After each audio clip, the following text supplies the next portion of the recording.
Happy Festivus. Happy Festivus. Happy New Year, everyone. Happy New Year, of course. Good.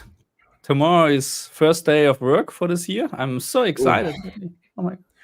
It goes quick, man. It goes very quick. I don't know about you boys, crazy. but by the time we had family with the Christmas with the family, New Year's, you have like a few days to chill out, and it's like, man, I got to start this whole year again. So, yeah, it goes very quickly. But how are we today, gentlemen? I'm doing great, man. I'm excited complain. with all the news. Have you been following what's going on with CES is close, and we're already getting some very exciting news. I'm relying on you guys because I had so many issues with my PC and setup lately. The last days, I was just spending. Windows has ridiculous issues right now. Have you heard about this? New installs and updates and whatever. It's called get a MacBook, bro. Yeah, no, I was thinking about this, and I configured a MacBook, and I ended up with $8,300. Is this a mistake or is this just normal? No, it's normal. Man, I used to be this is crazy.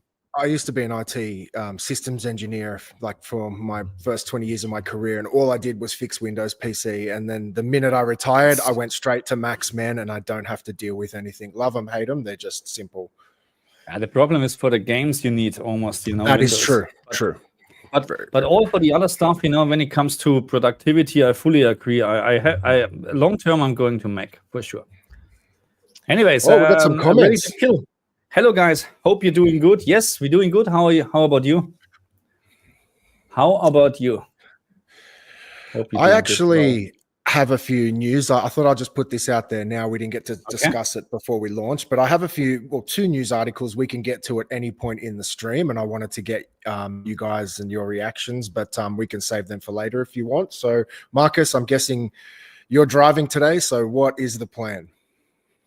I'm driving today. So the plan was actually to start slowly in the new year because the old year was crap, especially with my stupid mistake what I did. My X account is still gone and no one cares. Anyway, different story. But no, we're looking forward for 2025. Don't look back, just look forward and see how much money we can actually earn to buy a 5090. Because that's the plan, Ariel, huh? It's not looking great, man. I hope it's not the price is not what they're saying it will be, because it will be just way too much, man. I'm 2,000. That's the max I'm gonna pay. I'm not paying more than that. I think that's way too much already, man.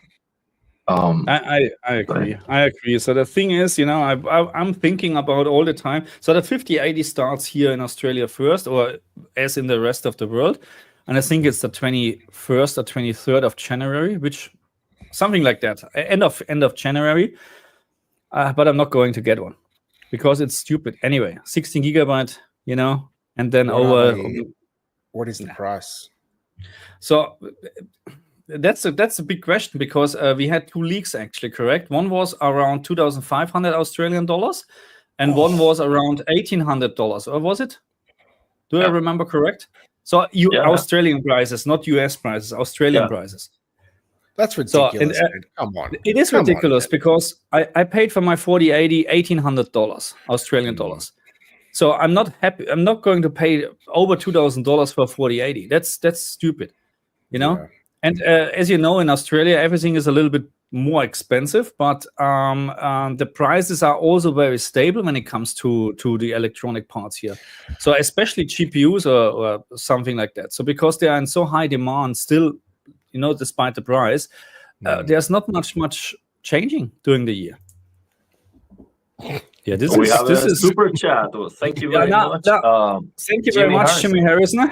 Before I read this, Adam and Ariel, so I talked with Ariel that we have to change StreamYard to something else. I don't like StreamYard anymore. It's a very nice, easy feature, but this is stupid, huh? This is stupid, huh? I don't even know. Here. I'm down now here. He's gone. This is not good. This is what is StreamYard doing? This was much better before they started changing anything, or not? Anyway, so thank you very much, Jimmy Harrison. Always good to see you guys. Love your channels and updates, and hope to get some more tips from you all in 2025. You guys inspired my setup in many ways. Thank you very much, Jimmy. It's a very nice compliment. Thank you very much. I wanted to say something now before I forget. I noticed that RTX HDR is not working right for the games that are originally sRGB. The games that are originally SDR, sRGB, gamma, they crush blacks big time. RTX HDR works perfect for originally gamma 2.2 game, which is the majority of the games. But if you try it and it's crushing blacks big time, it's not gonna work. So use something different, basically. I wanted to say that before I forget, because I haven't mentioned that on any of the videos. That's good, interesting. Because so yesterday I tested Marvel Rivals Marvel. Anyway, you know the game, and I checked because there's no native HDR support, so I played around with some RTX HDR, and it was fine working. But this is a pure SDR game, probably gamma 2.2, so it's working fine. But I'm doing a video about this because the FPS loss is as expected between 10-20 FPS. You know, it's probably too much for a game like that. And there's also no auto HDR support, unfortunately. Yeah, so, and the problem is it's a multiplayer game, so you cannot be using reshade or other stuff because you might get banned. So yeah, there might not be a perfect solution. I was able to install reshade without any issues. So let's say like this. Yes. But then I used my set because Nvidia's RTX, you need the second PC to record this HDR then. So I used my second PC anyway and deleted it on the main game, because it's not needed for the thing what I'm doing. But I was able to do it without any error messages or whatever, and I was able to play. Well, maybe the one that would be problematic is the reshade with full add-on support, because that one, it tells you don't install this for multiplayer. So maybe that was a problem. Yeah, no, I did not install this one. Just the standard one. If RTX HDR works well, what you can do is the tweaks. There is a mod, RTX tweaks, that allows you to disable dithering, and that's what kills the performance. With RTX HDR, they are doing dithering to reduce color banding. So if you install the tweaks, you can change the settings and disable dithering, basically by lowering the quality of RTX HDR to low. And what that does is remove the dithering. So the only thing is still, it detected actually that I have a 1500 nits TV now, you know? So I think it took this from the HDR calibration. Yes, but it still just goes to 1000 nits. According to my analyzer, it's just still limited to 1000 nits. You can change this slider, but you know it stops at doing something at 1000. If you increase the slider, nothing changes on the picture. I don't know if this is still a bug or an issue, or it's just relying on auto HDR crap. Well, I didn't know that. So how did you test this? By recording a video on HDR and then analyzing the recording? So what I'm doing, my main PC here connected to this PC as to the Elgato capturing card, and this is my monitor. Okay, otherwise I can't record RTX HDR, and I'm doing the same HDR analyzer. Well, I'm using the same HDR analyzer tool as with my console. And I double checked before, you know, when I'm doing the HDR calibration on Windows, you can put your mouse cursor over, you know, the brightest point, and it's exactly working. So the analyzer is working perfectly. When I set it to 1500, it's showing 1500. But then you go into the game, you open RTX HDR, and the slider goes up to 1500 nits. I think because I have set up the HDR in Windows to 1500 nits. Yes. But it limited to 1000 nits maximum peak brightness in all specular highlights. Interesting. I didn't know that, because of course I don't have a way to check the HDR analysis tool with the RTX HDR. Yeah, you need a second PC, unfortunately. Interesting. So anyway, I'm working on that. Yeah, because I like to do for the new year. So that's my new year, more PC stuff. because people complaining it's a console channel. Yeah, it's so much easier to do console stuff than PC stuff. Anyway, what's your plan, Adam? Oh, I'm not a PC guy, so I can't contribute too much. I retired from PC a long time ago, so I do find it interesting listening to the stuff you guys are going through. But look, I'm just still, my mind is processing the amount of money that new graphics card will cost. In my mind, $2,500 can get you at least in Australian dollars, a moderately good gaming PC. Correct me if I'm wrong, like not including the display. So for me, that just seems just how are people buying this? And I know people who, the benefit of having a PC is being able to constantly upgrade your hardware, you know, put faster RAM in, you know, faster drives, you put your graphics card in. It's like, man, people knock on consoles, but it's just, that's a rich man's game to keep up to date, in my opinion. Yeah, absolutely. And here in the US too, with $2,000, you can get a nice PC. And PC that you can play all the games and they look fine. And you know, for me, the biggest motivation is I want to fix the problems I see with the games with brute force, because I can sit here and complain, oh, the games look blurry, but I want to play the games. You know, I really want to play Black Myth Wukong, and the way it looks on my PC when I play the demo, the benchmark demo, is terrible. I'm like, I cannot even play this thing. It looks horrendous. What graphics card do you have? So I have a 3080, 12 gigabytes. Nothing wrong with that. What, that's 2 years old? That was one of the top of the line at the time, wasn't it? Yeah. You know, it's a good GPU. The problem is the games. Wow. There are some games that look fantastic. I was playing yesterday Spider-Man Miles Morales, and it looks fantastic and it runs like a dream, no issues. But all the games don't look like that. That's the problem. Yeah. My issue is that I feel like at least in the industry, just in a whole, and I'm talking console, PC, gaming industry, they're chasing graphics targets so much harder than good storylines and deep kind of characters and things like that. I think that's why the gaming industry is in the situation it is. So many people are complaining about, you know, the games have no soul anymore. They're crap games, but man, most of those games look absolutely spectacular. But you know, they're focusing on what you see, not what's behind it, the story. But I have no motivation to play it. You know, that's the thing. So games like Baldur's Gate or whatever, they really can put me, or can you know, I can play them for hours. You know, those are games I really like. So because of the game mechanic and stuff like that. So yesterday I played a little bit Astrobot because Game of the Year must be good, but I think it's a nice jump and run game. But it's not even close to a Game of the Year contender, in my opinion. What a joke! Really, absolutely correct. I don't understand. So this must be a little bit, I don't know who paid whom, but I will say for the first time, and I'm not even kidding, since day one when PS5 launched, I purchased a bunch of them because different gaming rooms and all that stuff.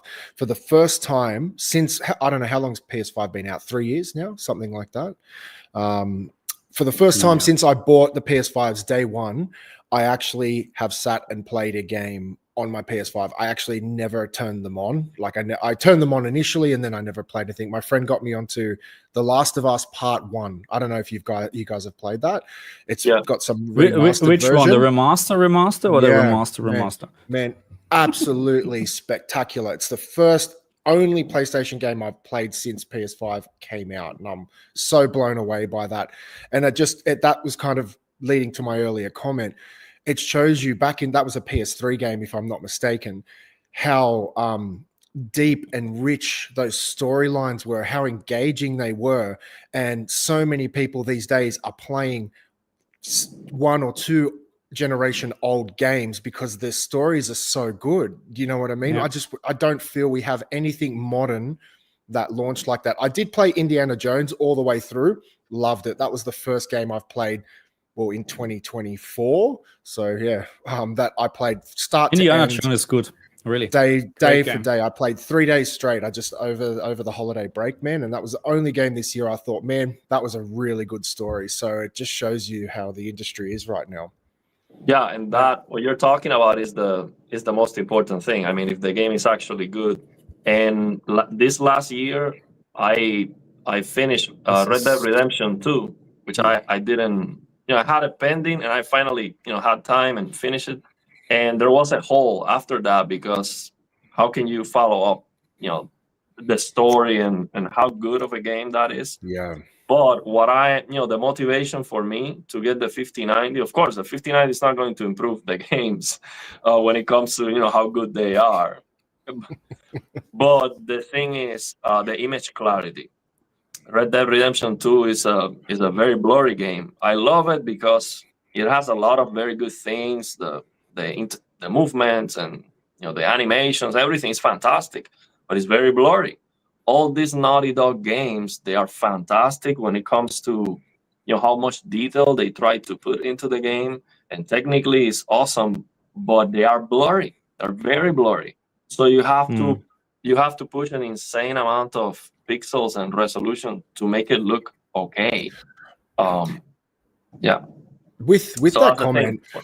I just want to ask you, see if you have an opinion. So with that comment, I have a bunch of previous gen games that I play that I think look better than the modern gen games. And do you think Exactly. the graphics, the blurry graphics, are a result of a big open world game, so there's more demanding streaming textures in and things like that? Because like I always rattle on about Star Wars Battlefront 2, but that is one of the crispiest, cleanest, best HDR presentations I've ever seen, and that's an Xbox One game, and it smokes most of these newer games. Yes, so that's why I'm trying to understand, why are the newer games like, what was that, the latest Star Wars Outlaws? I played it, didn't mind it, but man, that was a smeary, blurry mess. And I was looking at Battlefront 2, the modern one, and I was like, how is this not better? So do you know why this is happening? Is it budget? So yeah, it's TAA. That's the problem, and it's the abuse of temporal accumulation, and all the rendering techniques, they are tied to TAA. So they keep accumulating frames that causes ghosting, and you can use TAA and anti-aliasing more targeted to the places where it is needed, but they just abuse this temporal accumulation, and it just makes everything looks blurry. It's like, I don't like motion blur at all, but you have camera-based motion blur, which sucks because everything just gets blurry, and you have per pixel motion blur, and you can target what you want to become blurry when you move, or so it's the same thing. They just blur everything, and it's a bad idea. It makes the game, all games sometimes look fantastic and way better than modern games.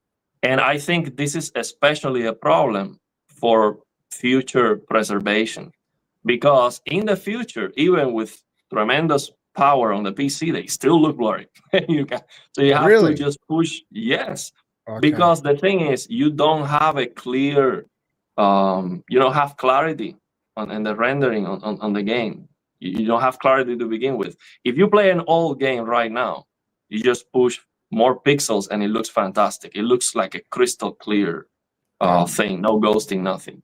So that's the issue, in my opinion. That's what. And there is a YouTube channel that you can check out. It's called Thread Interactive, and it is a small studio that is trying to do a custom. It's trying to modify Unreal Engine for their own game to remove all the issues and try to improve it. And they, highlight the issues with the Unreal Engine and in general the games we're getting today.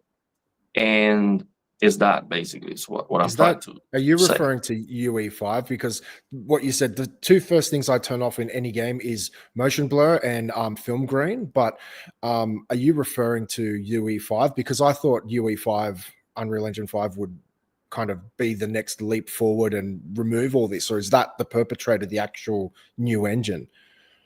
You see, it is Unreal Engine, and of course, the thing is, it is a trend. in the industry. Like most of the games are coming like this.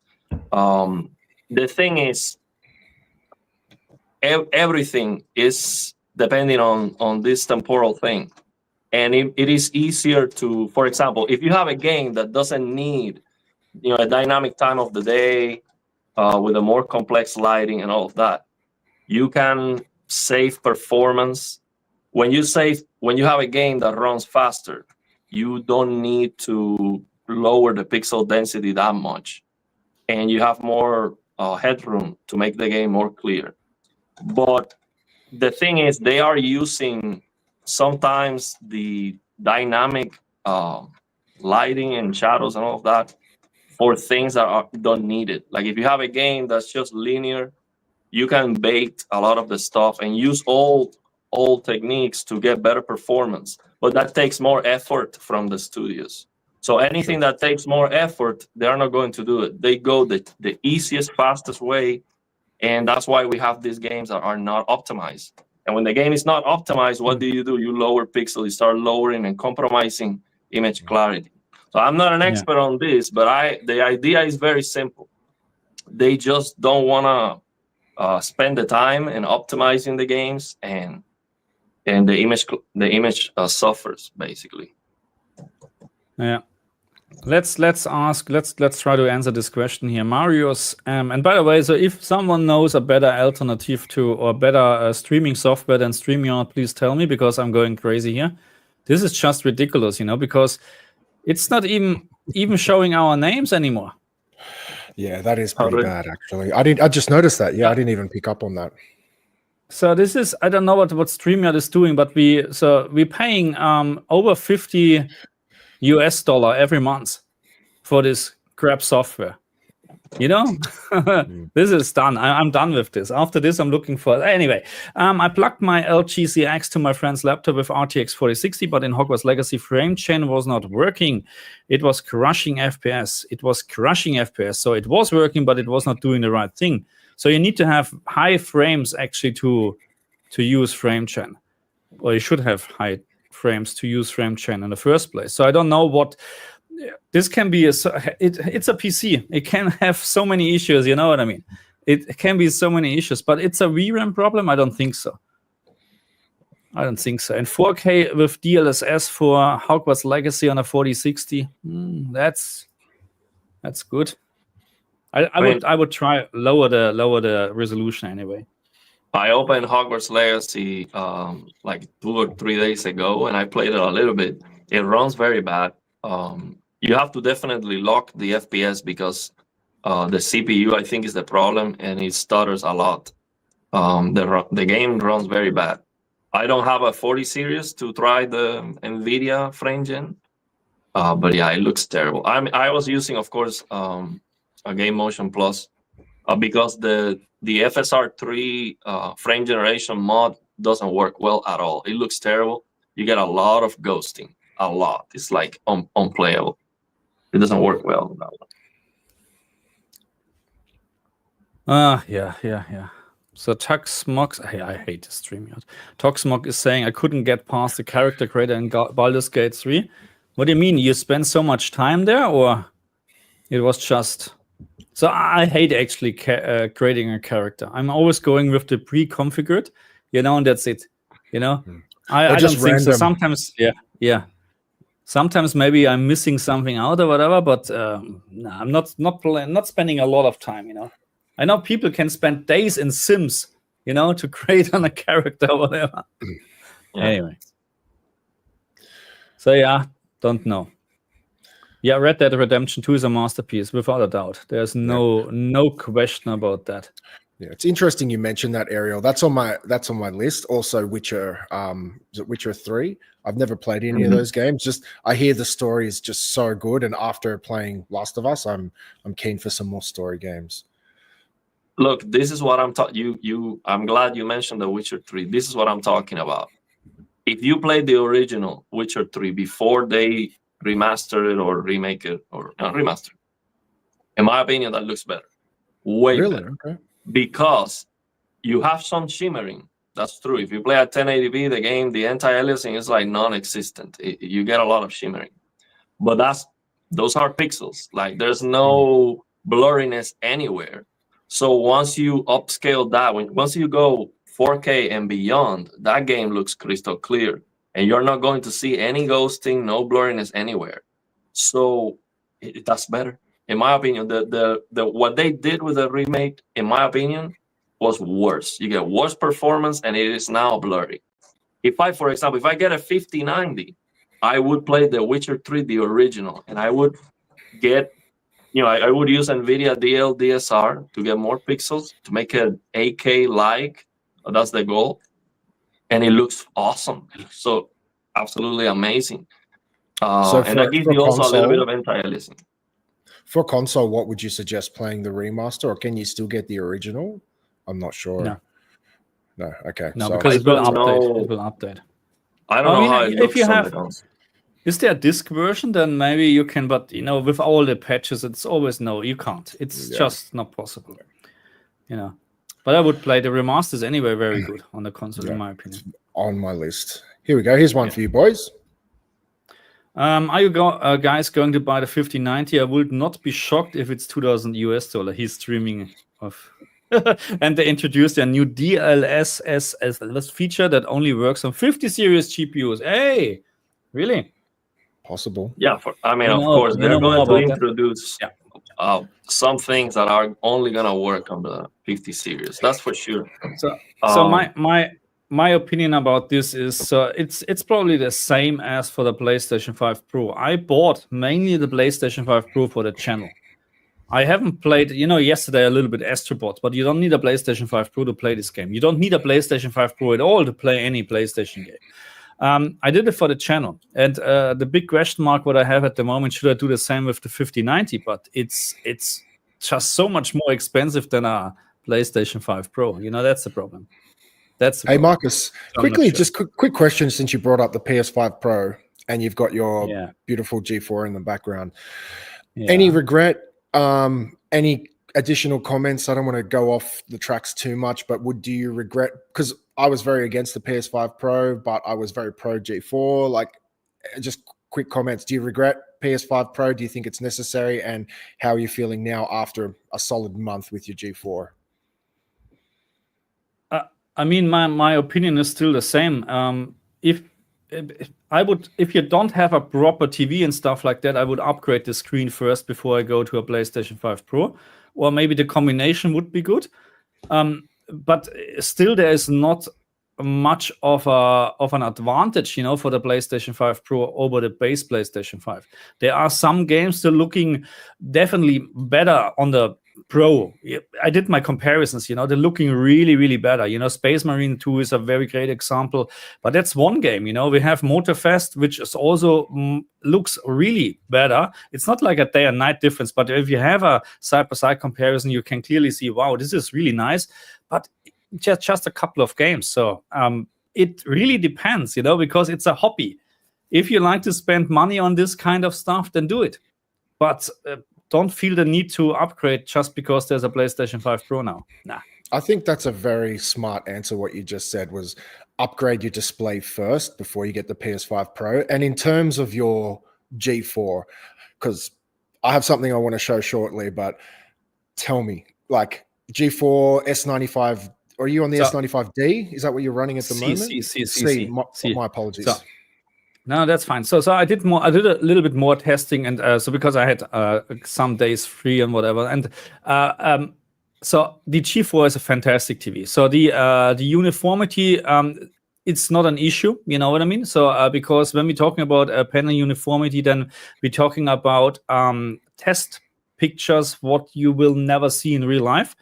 But still, my opinion is very.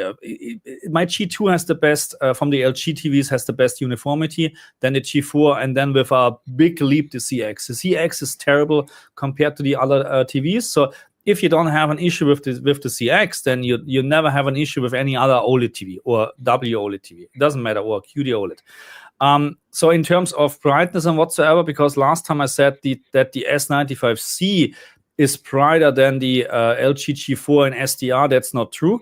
So I found out that the peak brightness setting when you have SDR content is actually off. So when you turn this on, the G4 is at least the same brightness, even not brighter, in SDR.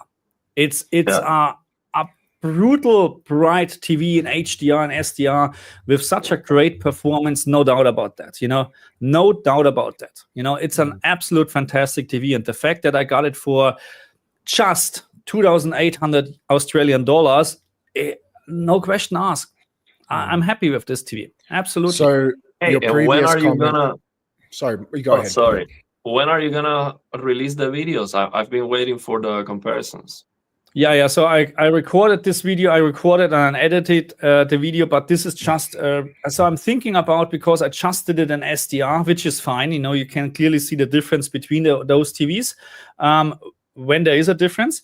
But I was thinking maybe I try to do it in HDR, but maybe not, because it's so much work. But let me just tell you a couple of things. So the thing is with the difference between the CX up to the G4 is on the camera not as big as you think. This is really interesting, and it really depends on the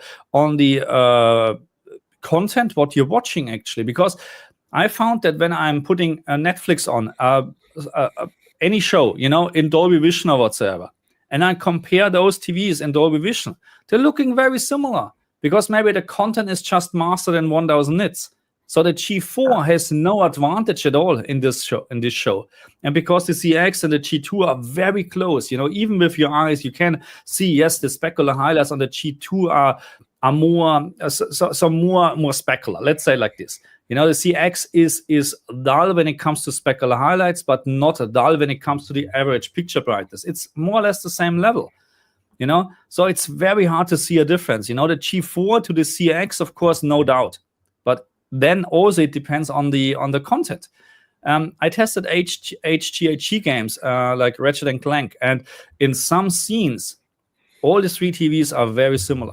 Just when it comes to bright highlights or whatever, the G4 is clearly the better TV. But it's not like a day and night difference. But this is on camera. That's the problem. I think the eyes, of course, are much better to distinguish different brightness situations and whatsoever. And I'm pretty sure if I would have a better camera, then maybe there would be a better or more difference. But that's how it is. I was surprised, let's say like this, that there is not like a day and night difference between some content. In some content, there is clearly. Okay. Interesting. But yes. So remember that last stream you and I did together, Marcus, and somebody was kind of not attacking me, but having a bit of a go at me because I was kind of pulling apart some of your comments you were making about the G4, just in a respectful way. I was just curious. So do you feel like perhaps some of those comments you made were before you discovered there was a setting that you hadn't changed, or is this before or after that? So because you just mentioned you'd figured out some settings. Yeah. Now this is just for SDR. So mainly 99% of the time I'm testing HDR anyway, because I'm not buying a G4 to watch SDR material. You know what I mean? Yeah. And all that, in my opinion anyway, you don't need 300 nits for SDR anyway.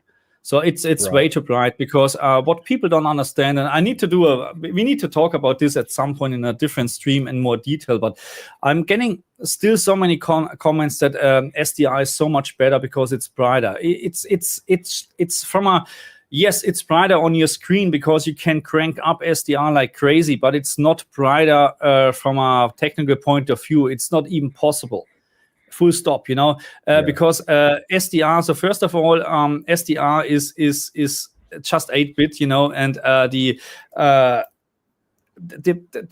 brightness. Let's focus on PlayStation 5 and Xbox. PlayStation 5 and Xbox, the SDR signal is up to 250 nits. That's it. Okay, 250 nits is the maximum peak brightness what you get in SDR. So even your TV can now do 500 nits. You're not gaining anything. Full stop, because the dynamic range is from 0 to 250 nits. That's it. HDR can have from 0 to 10,000 nits. So just this fact can show you that HDR is superior over SDR. Just because you have, and don't get me wrong, some people will be insulted right now, but just because you have a crappy HDR monitor doesn't mean HDR is bad. You know what I mean? So That's it. You know what I mean? So SDR on the most TVs, even on the CX, what I have, is more than bright enough to actually show all the content. When it comes to HDR, it's a complete different story. So bottom line is, sorry, Ariel, just quickly, man. So bottom line is, I guess my main question was the QD OLED versus WOLED, the best WOLED versus the Samsung. Like, are you talking that pretty much now you've had time neck and neck, or do you have one that you prefer just slightly? Sorry, Ariel, I just wanted to get to the bottom of that one. So I did a lot of testing with, and it's a little bit hard to do proper testing because the G4 is here and my S95C is in the cinema room. Just your opinion. But when it comes to the internal apps, I have the feeling the S95C is still a better TV because when I'm watching all the shows, and that's what I'm doing sometimes, there is, and I tested all the settings, with motion or whatever, noise reduction or whatsoever on the G4. But there is the S95C appears to me a little bit cleaner when it comes to the internal apps. Okay, I haven't tested external. Or let's say Apple TV and stuff like that, to compare this. And of course, when it comes to Game Motion Plus, the Samsung is unbeatable, in my opinion. 60 FPS material. So you would prefer the Samsung over the G4? That's kind of your bottom line? No, when it comes to, if someone asking me what should I get, I would recommend the LG because of the better out-of-the-box experience. Because you literally just turn it on and that's it. There's nothing amazing? You have to do. Yeah. So the S95C is a great TV, or the Samsung or QD OLED is absolutely fantastic, but you have to do a lot more to get a great picture, and you have to set up a lot more. You know what I mean? So it's not for people they just want to turn it on and enjoy. Got it. That's my opinion. I just wanted to say about the SDR HDR discussion. I've never tried streaming before. Really, I was just playing games, but now that I got the QD OLED for the family, actually, they end up with a C1 in a room and then the QD OLED in the living room. So I lost two of them, actually. But now I am actually looking at some movies and streaming content with the family. And I was shocked with Netflix. It is so bad. I'm sure if someone measures the peak brightness that you would actually get on these TVs with accurate HDR settings on these shows and movies, it's not even HDR. This is like, so that's why if you read on the AVS forums and stuff, even some, allegedly, some TV calibrators, they even recommend just turn off HDR completely, use an external device, so the internal apps doesn't let you turn off HDR. Use something external, turn on off HDR, and just use SDR for everything because it's so messed up. So what I had to do on the Samsung was to access the service menu, change the EOTF tracking completely, so I don't get clipping when I use contrast enhancer and active tone mapping to make everything look bright and awesome, basically. Ariel, do you think that is a result of, say, Netflix? They would obviously have all the information about the types of TVs that, obviously, when you log into Netflix, they would probably receive all the data from everyone about what TVs people have, and they might have, say, the vast majority, so let's just say 80, 90%, they would see, okay, all these TVs are very low spec TVs. They don't have a good HDR presentation. So they might remaster some of their content to actually look better on worse TVs. Do you think that could be a thing? I've just thought about them. I think there's an issue somewhere. That's not working as intended. I'm sure if the movie director watches its own movie on Netflix on one of these TVs, they will be like, oh no, that's not. That's not right. So have you guys tried Lucifer on Netflix? No, I have to try that. I think. Yeah. Because this is what I'm using actually. So but the later episode, because in the first episodes or whatever, I can't remember which ones, but they don't have HDR at all. But later episodes they have HDR. Dolby Vision also supported, of course, and it looks. This is what I'm using actually to compare TVs at the moment. It's such a great and bright HDR. So of course I haven't measured it, but it looks fantastic. Also, in terms of sharpness or whatsoever, I can't actually complain in this series. Really not. So I don't know if there's a difference between Australia, of course, maybe Netflix Australia and Netflix US in terms of bitrate and stuff like that. Maybe. I don't know, but there is something wrong. On the PC, for example, I downloaded the Netflix app on the Microsoft Store, and it is worse. Like the brightness is significantly lower. Broken, I would say. It just flat out broken. It's not working right. So there is something wrong with it. So I had to use some wild settings. So that, I think, the confusion with SDR is better than HDR is because people are comparing broken HDR. I am sure there's no way I show someone how a game looks when I tweak the game for the tone mapping of the TV, how the game looks with a static tone mapping. It does. I mean, contrast enhancer doesn't make any sense. Active tone mapping or dynamic tone mapping doesn't make any sense. Active just or HDIG just looks way better, and everyone would agree. The reason why people think that and they have those conceptions is because they are looking at content that just looks, it doesn't look like it should be. That's the problem. Is the content is the problem.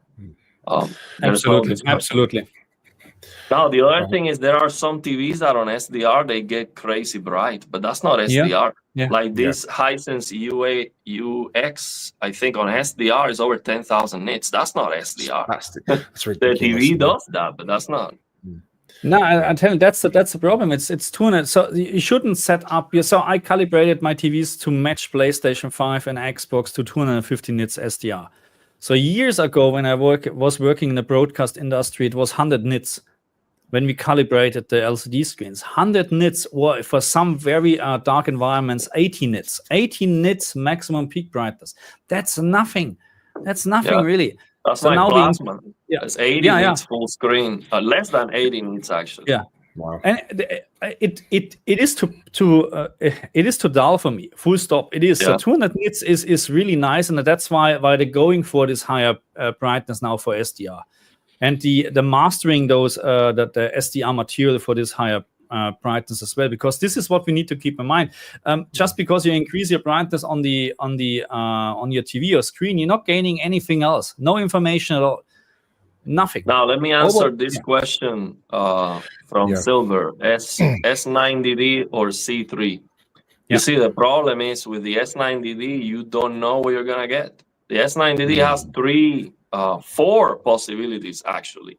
You can get a WRGB OLED depending on where you live and the screens and the size of the TV that you order. You can get an early 2000 nits panel, which is like similar capabilities of the Samsung S95C. You can get a 3rd generation 1500 nits peak panel, and you can get a Costco version or Sam's Club version, that is the S90DD, that has the 2000 nits panel, but also has an additional feature, an auto HDR feature that doesn't have, the other TVs don't have. So it's like you don't know what you're getting. So to say the S90D, it means nothing. You don't know what Samsung is gonna send you unless you do. Like, for example, if you're in the US, now it seems like all of them, 55, 65, and 77, it seems like at this point, they are all Gen 3 1500 nits. And why that matters? Well, the difference is not 1500 nits versus 2000 nits or WRGB OLED. The full screen brightness is a huge difference. Of course, they are all tuned or nerfed out of the box to perform the same. But I don't care about the out-of-the-box performance because I'm going to go to the service menu and get more brightness. So, yeah, that's the thing. But if you have a C3, keep it, man. You know you can get the QD OLED. The QD OLED is going to be better. The C3 is very similar to the C1 that I have, just a little bit, might appear a little bit brighter with higher APL scenes. The peak brightness is about the same. And that's a big upgrade if you get the QD OLED. So, yeah. I was just wondering, Marcus, I just thought I I thought we've got heaps of questions. Maybe we'll blast through them. But Ariel's like, I agree with everything you said. It's just my opinion is just slightly different. Is, man, if you've got an OLED less than 3 years old, don't change it. In my opinion, you need to wait a good, in my opinion, 3 to 5 years to get a significant upgrade, just due to the cost. But everything you said, Ariel, is valid. If you are like one of those people that wants the best, like, absolutely. But do you guys want to blast through some questions? I thought, because we're starting to get a bit of a backlog. But yeah, we should. I'll just jump on. Sorry. Go again. It's all right.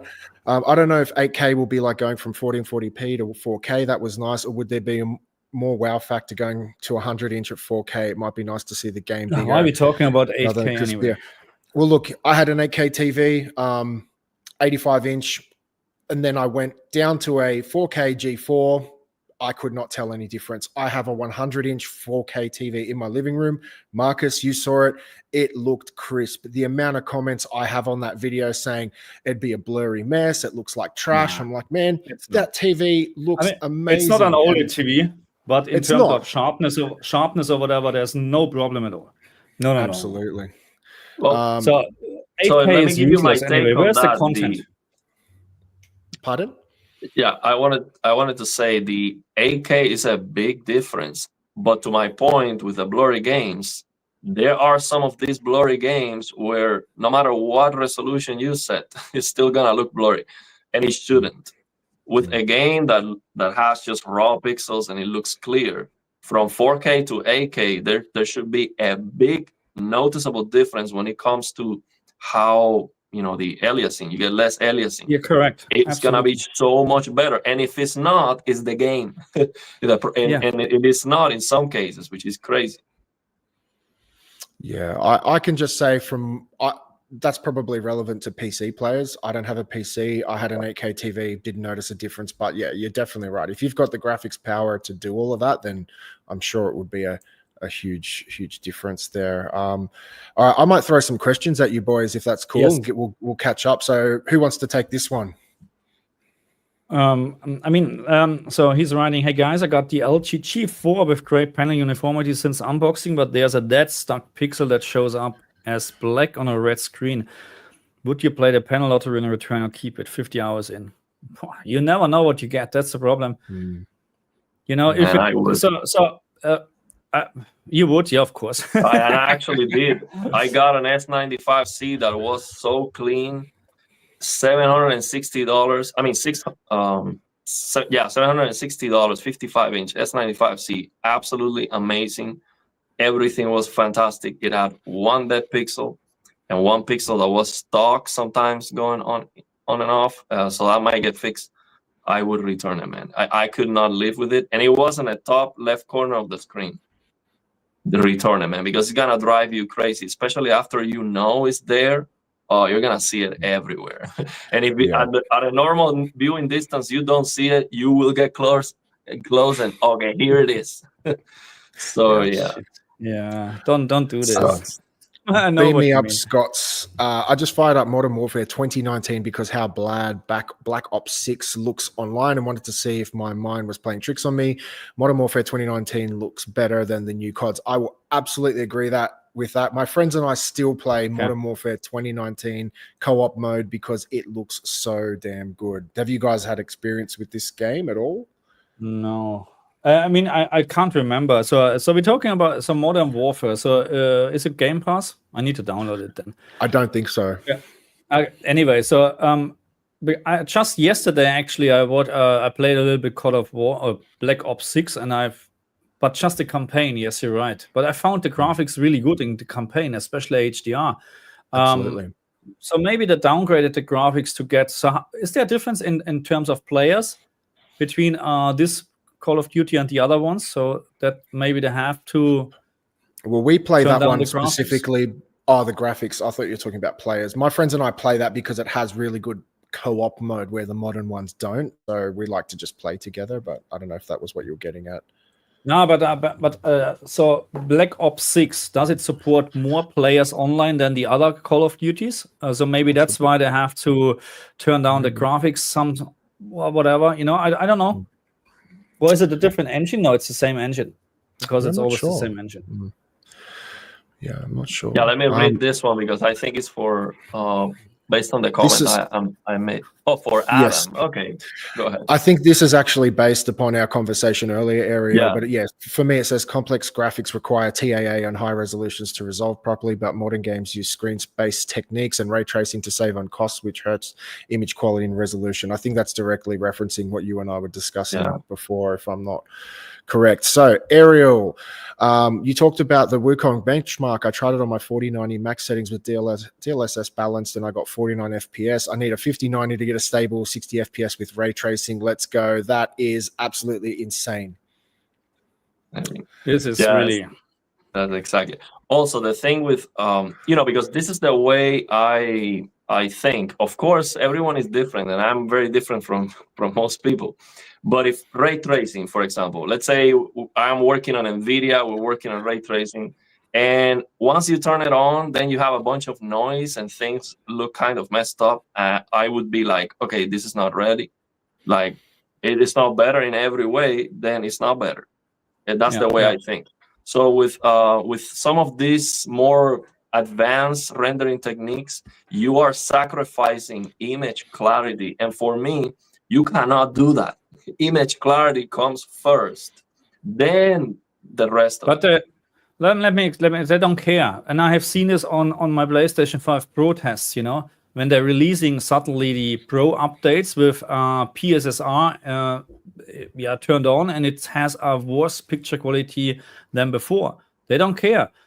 And don't tell me they don't know, because if they wouldn't know, then they're not doing a great job, because they have to do some quality control. So they don't care. They're just putting a Pro patch out that they have the sticker now, Pro Enhanced, and they don't care, because most of the people maybe not even understand this or whatever. Maybe they're just playing most. That's what I think, because that's what some of the comments I'm just thinking about. Why you're coming up with a comment like that? You must play on a very small screen or whatever, crappy LCD screen. This is the only reason why you're commenting like that, I will say, isn't it curious that the PS5 Pro has the enhanced sticker on it, but it says 4K, where the original PS5 had 8K on it? Isn't that curious? Because I remember when I plugged my PS5 into my 8K TV, I was all excited to switch the resolution to 8K and see what would happen. It wasn't even there. It never has been there. So anyway, next comment from Nick Kerr. Marcus, are you having handshake issues with your G4 and Series X? I didn't have this issue with the C1. Okay, first of all, Nick, thank you very much for spelling my name with a K. I appreciate this. You're you're the best man today. And no, I don't have any issues at the moment, but I'm not. So I don't have any handshake issues at all. So what I'm doing is always, it's a fixed setup what I have. Okay, so all what I'm doing is when I'm playing games or when I'm testing games, because I'm not playing games here, is I'm going through my Elgato capturing card actually. But I never had any issues. So let me say like this: never had any issues with LG in general with handshake issues. There was one time when LG released an update where my Dolby Vision 120 Hertz was not working anymore for the Xbox. And then I had to do a factory reset and everything was back to normal. Never had any issues with LG. Samsung, yeah. Well, this one is for me. Hey, Plasma, have you tried using HDMI black level low instead of normal? Blacks get inky and reminds me of HDIG with the C models with better highlights. So the problem is no, the problem is when you force limited or low, what you're doing is imagine this is the contrast of the image. You're doing this, you're expanding it. So you're crushing blacks and clipping highlights at the same time. That's why you think you're getting, inky blacks, because you're crushing blacks, you get more of that. And the highlights, they will get brighter because you are clipping the highlights. So definitely don't do that. If the game has black level rays, if you're on the PC, we can fix it. If you're on the consoles, try to just crush a little bit the blacks if you have the ability. Otherwise don't do that because. So I did the comparison back then. I would not recommend to do this. And the thing what you just mentioned, so this counts for HDR. So the highlights are getting actually darker when you do this, literally darker, because you're cutting the signal. I measured this, and I would not recommend to play these tricks, to be very honest. I know it does look better for some games when you have a terrible black level race. Of course, it does look better, but it's just for this game. Then you know what I mean. It's if you have the option, use fine-tune dark area settings on the LG if you have an LG TV. Marcus, when saving recent gameplay, is that being saved in HDR? Been trying to find max CLL on certain models. When saving recent gameplay, what do you mean? Yeah, I know what he wants because he asked me that on the channel. So he wants to know how he can determine what is the max CLL. He has a PS5. So how do you do that? Can you take a screenshot? Can you take a video? How can he know? He has a PC to test, but he doesn't know how to capture the PS5 content to know on the PC. So yeah, you can save gameplay in HDR on the PlayStation 5. Yes, correct, absolutely. And then you have to use whatever program you have to use to find out maximum CLL. So there is this Windows WCG, HDR WCG image viewer. Yes, image viewer. Yes, correct. And this one can. It's not. That's why I'm not using it anymore. If you have very small highlights, it's not recognized by this software, and then it comes up with the wrong reading. But for big highlights or whatever, it's perfectly accurate. But not so. Then that would be the way: record a video, an HDR video on the PS5, then open that video on the PC, take a screenshot, and open the screenshot with the HDR WCG. Make sure you use a player which can actually play in HDR. Yeah. Yes. The so like the VLC or MPV VLC. player, MVP, MPV. MVP? I don't know. There is also reshade plus MPV, which is basically the HDR. You can have reshade on the player, so you can analyze it in real time, the video, to see the HDR graph histogram. So next question from Antonio. Is there 8K content to justify the 8K TV? I might jump on this one. So I don't normally like talking about money and how much we spend and things like that, but I will say, because it's in the past, but I spent over $10,000 on the 85-inch Samsung 8K Neo QLED QN900A when it first came out. I had that TV for 2 years. I remember when the PS5 was coming out, that was around the same time I got it. It had 8K on the box. That didn't support 8K in any shape or form. And for 2 years, until that TV slowly died a death. There's a video of it on my channel if anyone's interested, about it failing, dimming zones not working, and just signal drops and all the kind of mess. There was only one piece of 8K content that ever came out, and it was a movie trailer that I had to use the internal Amazon app on, and that was it. Even the movie didn't come out in 8K. So there was no content. I had that for 2 years. It was the worst mistake I ever made.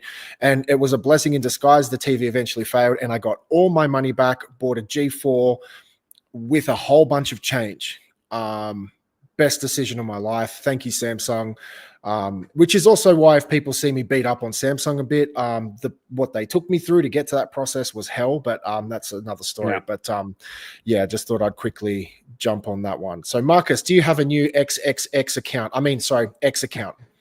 So my online, my OnlyFans is no, how much money they make? Anyway, so hey, yes, but I'm not active on X at the moment because I just hate. So my new account is called Gaming Tech _HDR because obviously my old account is, someone has my old account, and don't get me wrong, I messed this up. It's absolutely my fault, you know, but the fact that there's not a single way to contact support on X means how actually this is not a good platform, despite the fact with all free of speech and whatsoever crap, you know, which you need, of course, but if there's no support for stuff like that, it's bad.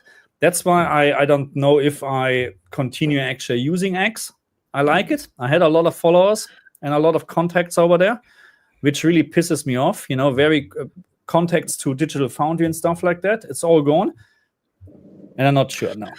Let me say something before we jump off topic about the 8K, I think we definitely need 8K, and it is very useful for PC gaming. If you have the horsepower now with the new GPUs, for those older games, you can definitely push 8K and get very good performance, even with the 4090 or even the 4080 if it's an old game.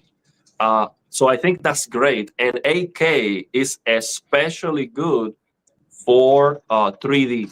Now there's an announcement on CES of a new monitor that's glassless 3D.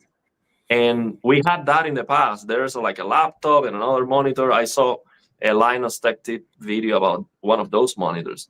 Now, with that technology, you need 8K. So when you do the 3D, you cut the resolution in half. So now you have like 4K with the active, with a 3D effect. So I think 8K is super necessary. I cannot wait to have an 8K display. Of course, once they are reasonably priced. And of course, I think OLED, 8K has to be OLED, because contrast also gives you a higher perceived resolution. So if you don't have that perfect per pixel contrast on 8K, that's not really going to give you the full effect. So we need OLED. We need self-emissive OLED for 8K to really appreciate that. So yeah, that's my take on it. So the content, which content we have on 8K, all the games, if you play on PC, all the games can be 8K. Do you find that, though, there might be a point of diminishing returns? Like, I feel like 8K is only valid at really large sizes.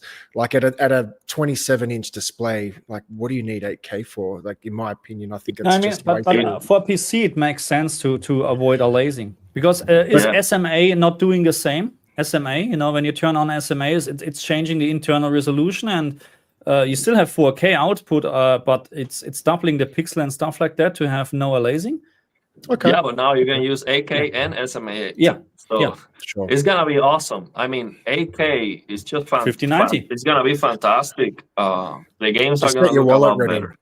Just get the wallet out, man. That's all I can see. Like the graphics card, the horsepower. I can get my wallet out. Sure, I'm sure it's sick, man, but is it worth the cash? But I'll just quickly jump onto these next questions, if that's all right. Benny said, I remember returning my G3 twice because of the OTB panel uniformity. What's OTB stand for? Out of the box.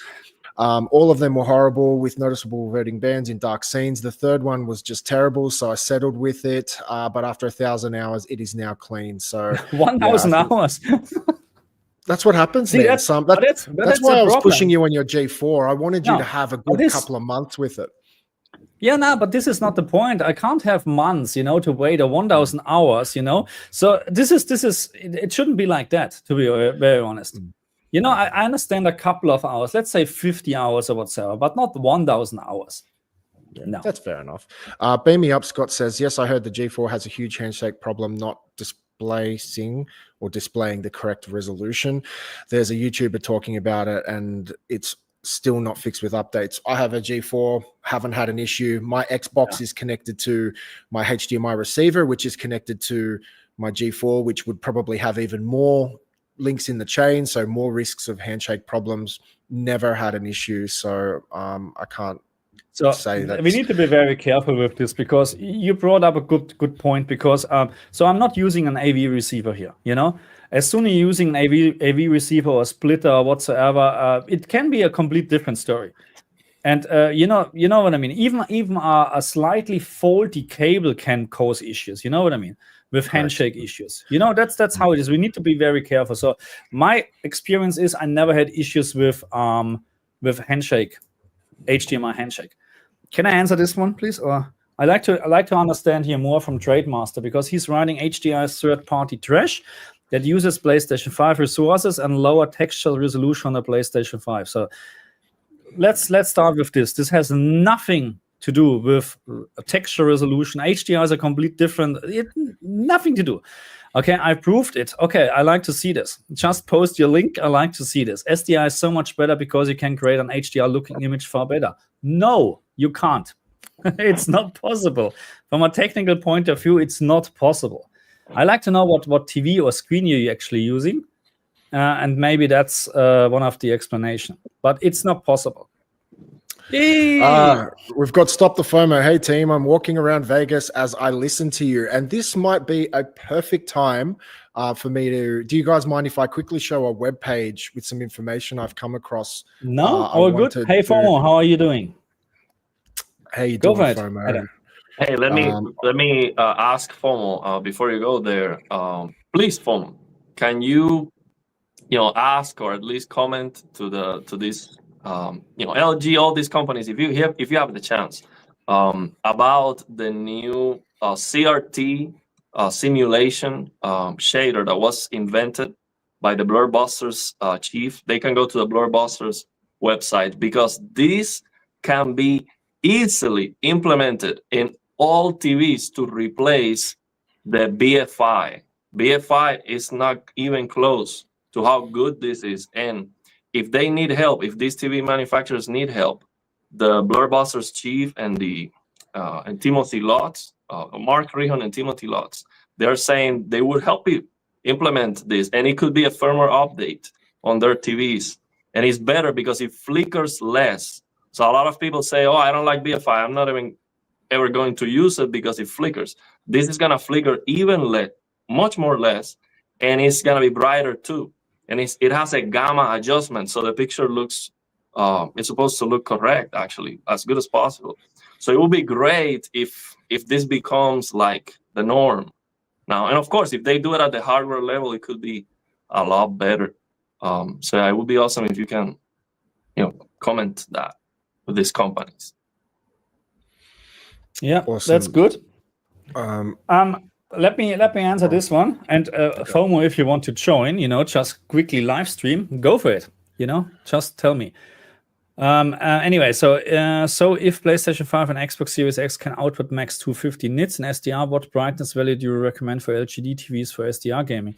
It's hard to tell because they have different maximum peak brightness settings. But maxing out OLED brightness for SDR is not a great idea. Let's say it like this. Well, at least not what I like. It's just too bright. It's getting too bright, in my opinion. A little bit, but it's up to you. Maybe try OLED brightness around 70 to 80, something like that. But it's hard to tell because the G4 is significant brighter than SDR than the CX. So the CX you have to max out.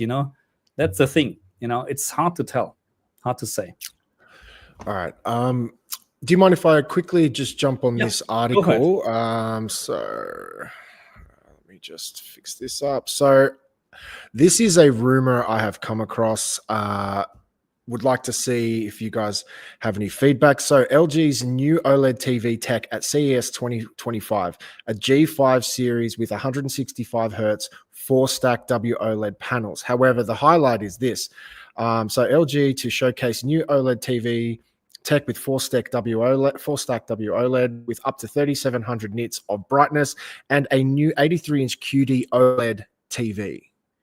So I don't know if this is just a rumor or where this person got this information from, but I am starting to see articles now where people are saying there is an 83-inch QD OLED panel coming from LG. So is this big news? Is this, I don't know, where would they be sourcing these panels? Do you think there's any truth to this information? We need to make one thing very clear. So first of all, we're still talking about WOLED, so there's no improvement in colors and whatsoever. And still, the TVs right now, they can do much higher peak brightness. All the Samsung TVs, the G4, G2 can do much higher peak brightness from the panel than we have. But just because this panel can hit 3,700 nits doesn't mean anything. Because I know I saw back then a couple months ago, years ago, whatever, when Vincent actually posted something that one of the panel hits 4,000 nits, but this was with a color temperature of 9,000 Kelvin or something like that, 9,000 K. So this is not usable at all, So we don't know where this number comes from. And 3,700 nits can be easily done. For sure, the G4 can hit a much higher number than 1,500 nits, for sure. But it's not usable. Well, the part I'm highlighting here is the part I'm more excited about. They're saying that LG would be releasing a QD OLED panel. Do you think this is even possible? And where would they be getting it from? Of course. Yeah, from Samsung. So that changes the equation for me because I'm not really happy with the way Samsung kind of delivers their TVs. I've my own reasons, but I have been itching to try a QD OLED panel. I'm just very apprehensive because what I went through. If LG were to release a QD OLED panel, I think my G4 is going straight to the bin. But figuratively speaking, not literally. But do you think, like with this article, does that, I don't know, does that interest any of you guys? Do you think there's any truth to it? I think that's not gonna be the case. It's going to be the same because the 4-stack W OLED is supposed to replace MLA because it's cheaper or something like that. So if it has MLA, it's not gonna be like that. That's what I think based on what I've read. So most likely that's gonna happen later with another one. Let's say the G6 or something like that. But this one is just gonna be MLA. It's gonna be brighter. So and you guys I don't also think want to say QD OLED in the pipeline. You don't think it's possible, Ariel? Just one model, the 83-inch, just QD OLED. That would be very weird if they do that. Especially if they buy it from Samsung. Yeah, where else can they get it? You know what I mean? Is there a patent? That's for sure. You can't just produce QD OLED. You know what I mean? There's a patent or whatever you call this. You know, on the screens, for sure.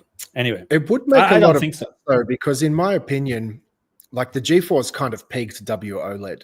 Like realistically, the WOLED can just get a bit brighter, but it just seems like QD OLED is just going to continually improve because it's still in its infancy and it's got a lot more room to stretch. So I feel like maybe they have to go with a QD OLED, but wouldn't that be interesting if LG finally comes through with an 83-inch QD OLED? Would that, if that's the case, then we can almost say it would be certainly from Samsung, and Samsung would also have their own 83-inch version on their side as well.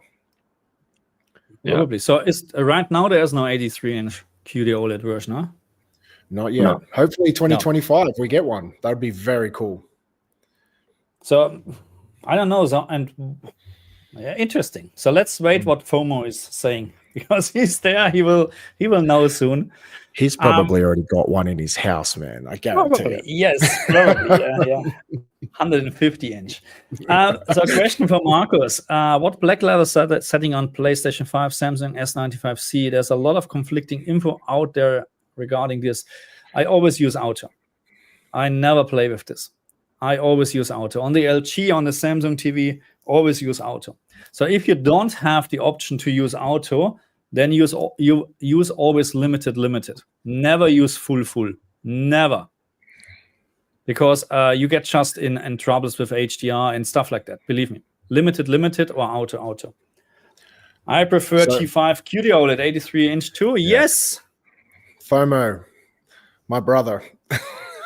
Look, I just have an issue with Samsung because what they put me through, but man, LG is just so good at what they do, man. If they have a QD OLED, I think they would be the preferred brand, in my opinion. But I'd love to see both, man. Why not? Well, Panasonic might also go QD OLED. So you might look into that one too, because Panasonic is great when it comes to the calibration and all of that. So it might be the winner, actually, the Panasonic. What I like about Samsung is the service menu. You can go and get more brightness. Because when I hear that on CES, we're going to get a QD OLED, new QD OLED panel that is capable of almost 4,000 nits, what I am hearing is you can go to the service menu and get that brightness. So regular consumers are not going to get that unless they go to the service menu. So that's what I like with Samsung. Other brands don't give you that option. Yeah. Something, Marcus, you said earlier was that you would recommend the G5 because out of the box, it just has everything on point. But if you're a techie, the QD OLED would probably be better because you can go in and dial in those settings, but most people wouldn't know how to do that. And that's where I feel like if a G5 was a QD OLED, imagine taking the base of the G4 where everything is almost perfect out of the box, everything works, and just slapping a QD OLED panel in there. If they can maintain that accuracy, I think they would leave Samsung behind in that respect. So that's why I think the G5 QD would be a winner. For me personally, I still would probably use my S95C for gaming, and the reason is Game Motion Plus. Sure. Sorry, but this is such a big difference when you play. I love Diablo, for example, or Path of Exile. You know what I mean? You need to have fixed 60 FPS or fixed 120 FPS games, fixed 60 FPS, and it's such a big difference compared to the game. What was on the called on the LG? I forgot. Game Motion Plus. Whatever. You know the motion interpolation, the judder, the blur. Yeah, so it's so much better on the Samsung. So that's why I like to play this game or play games on the Samsung TV, not on the G4. So the G4 is a great TV. Again, if one of my friends will ask me what TV should I get, so get G4. You turn it on, everything was done. You know, you don't need to change anything because that's it. On a Samsung, you know, it's a different story. Unfortunately, you know, unfortunately. Let me tell you how I would be like super excited to get an LG, even if it was WRGB, if they come back again with the same technology, the same BFI technology that they had on the C1 CX. It would be so awesome, especially with the brightness that we have now, because that technology at 100 hertz or 120, it doesn't, for my eyes, doesn't flicker at all. And the motion clarity is fantastic. It's way better than anything we have on OLED TVs right now, because you get a motion clarity that goes beyond like 300 hertz, 300 FPS on an OLED, on TVs, on a big, large TV. It would be so awesome. If I can go to CES in 2026, I am hammering. If I see LG, like please, why you remove that feature? It just makes absolutely no sense. It is the biggest selling point, in my opinion, for these TVs. And also, why Sony, with the mini LEDs that they have today, why they don't have a motion clarity feature like they used to have, this motion flow. It was fantastic. I tested a Sony LCD TV that looked like a CRT at just 60 FPS. It was that clear. Absolutely amazing. Better than any other TV I've ever seen. Why they don't have that anymore? It just makes no sense. Why you have a feature that's awesome and you just completely discontinue that? It shouldn't cost more money to I mean, you already developed the technology, it's there. They could possibly just have the analytics of how people are using their devices, and maybe people just aren't using it except for a small group. So they just thought, why invest the time and energy into it? You know what I mean? Most people probably wouldn't turn that setting on because they don't know how good it is. I mean, I agree. If you play a game on that TV, it was just 1080p, 60 FPS. It looks so clear. It's absolutely insane how good that looked. Also 3D. Why do we don't have 3D anymore? That TV, for example, had simulated 3D. I like 3D. And I could play. I play the games that I have on my PC. I played them all on 3D, and they look fantastic. Passive 3D glasses, absolutely amazing. Yeah, I miss those days. Yeah. Oh, Marcus, just quickly, because Ariel just mentioned CES 2026. I think at some point in the next couple of weeks, we should all have a serious discussion about, let's all get together. We'll get FOMO, we'll get Brian, KG, all the boys. I think you and I should go. We'll all just maybe start putting the plans down for a 2026 big YouTube live stream overseas or something like that. So we're not buying a 5090 then, because the trip cost... Either one or the other. Yeah. And FOMO, if you are still listening, man, I don't know if you saw the videos Marcus and I did together. Marcus came down to Sydney and we made some videos together. Man, if you ever plan a trip to Australia, you got a place to stay. Marcus and I would love to do some videos with you. So, something we can talk about offline. But sorry, Marcus, you go ahead. I know you've been hanging for this one. I'd just like to answer this one. Why isn't watching movies on iPhone OLED as stuttery as on TV? So I had the same experience. So first of all, I don't think that the iPhone displays are pretty good, but I don't think they're supporting actually native 24 hertz and stuff like that, you know, when it comes to watching movies. But the only fact why this is the case is because you have a small screen. That's the only fact, because I can easily play all Switch games in mobile mode, in handheld mode. Even despite the fact 30 FPS, it doesn't bother me at all. It doesn't bother me at all. As soon as I'm connecting the Switch to my screen and I have a 30 FPS game, I can't stand it. It's the screen size. That's what it yes, is. the technical term is pixels per degree of view. So when you have a bigger screen size, you need higher frame rate, you need more hertz, you need better motion clarity. So especially for big TVs, it is essential to have better motion. For example, if LG and Samsung implement this new discovery, this CRT simulation that I'm talking about, you can get with only 60 FPS. This is a firmware update done, easy for them. You can get with 60 FPS the motion clarity of 165 if they are 165 hertz, or 144 if they are 144 hertz. So that's better than the lazy BFI implementation that they are releasing on these TVs. And it's not going to, it's going to flicker significantly less. Some people might still see the flickering and think it's annoying, but it's going to be brighter, a lot less flicker, and more clear. I mean, they are giving away this technology for free, and they will also help you implement this on the TV. So that's a no-brainer. They have to do it. I think they have to do it. I'm just reading the comments. There's quite a lot. There's quite a lot here. Yeah, FOMO, he said he's interested. Keep it in mind for an Aussie visit, man. So we'll talk more about that. Absolutely. But, I'm pumped for CES. It's perfect. Man. I think perfect country here. No issues. Yeah. You can come and see how much more we pay for everything. Oh, okay. What is this here? Marcus, some leaks happened. Samsung Display will announce a 4000 nits QD OLED, but let's see how Samsung will fuck it up.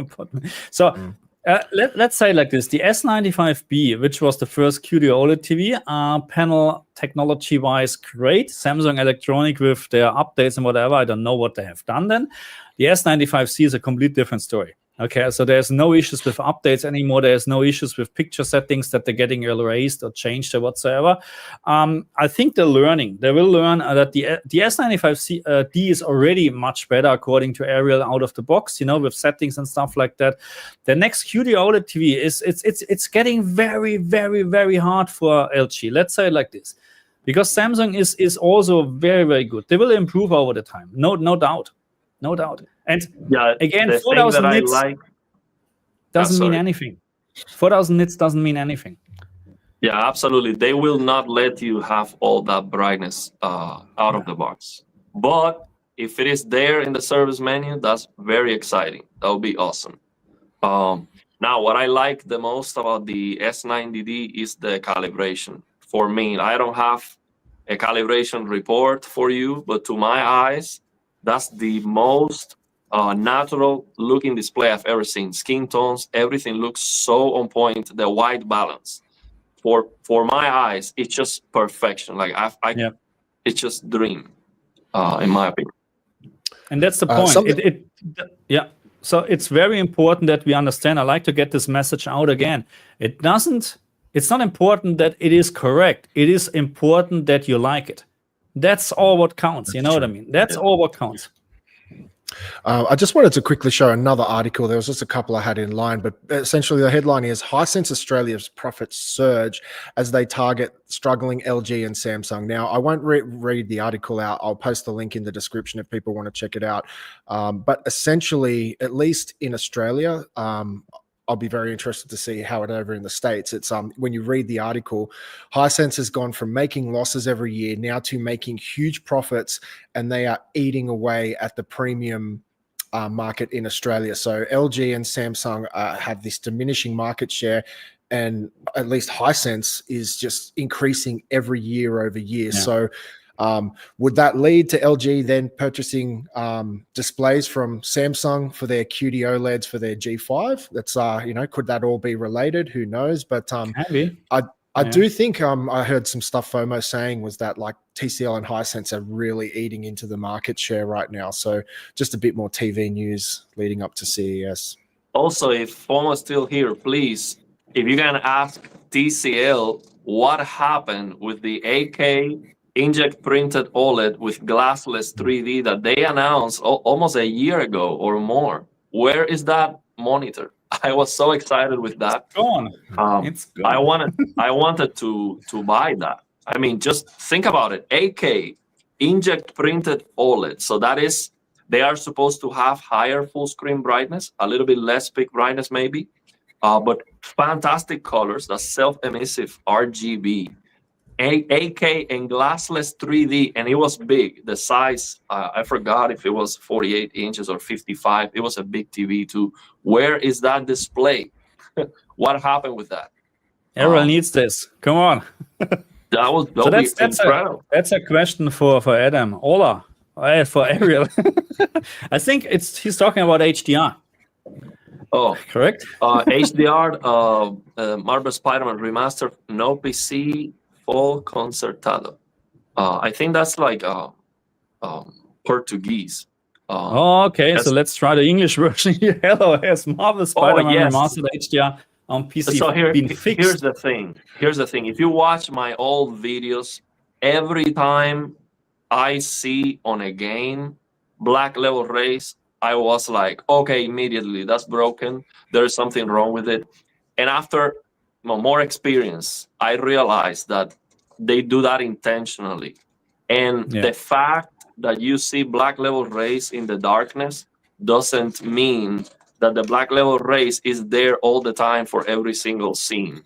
Correct, so the thing is, when you're looking at the game and you're just playing something different, it's difficult to tell. It's very hard to tell if you have black level rays or not. So I was thinking, if I see black level rays in the darkness, then it is there all the time. I just cannot see it. And that's not the case.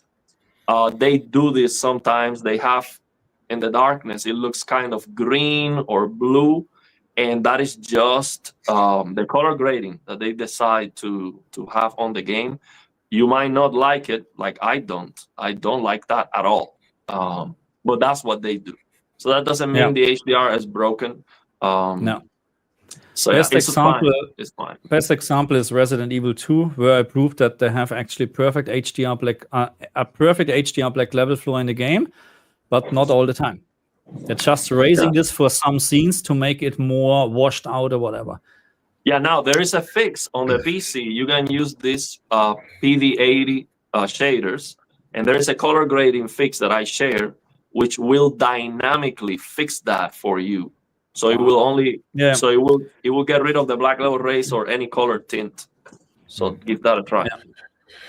Comment from Jim Payne. I'm disappointed the 2025 flagship TVs are only 165 hertz. They should be a minimum of 240 hertz by now. So I have a dumb question, and I don't mind admitting when I don't know something. I actually like asking questions so I can learn. But is the panel refresh rate directly linked? So like for OLED, for example, is it directly linked to the panel, or is it the chipset, or is it a combination of both? So in other words, the 144 hertz G4, if they slapped a different chipset inside, could that panel go up, or is it a tandem thing where each come hand in hand? Does anyone know the answer to that? Yeah, so I'm not 100% sure, but I think it's the T-Con. There's a board that drives the panel. I think it's the T-Con board of the display.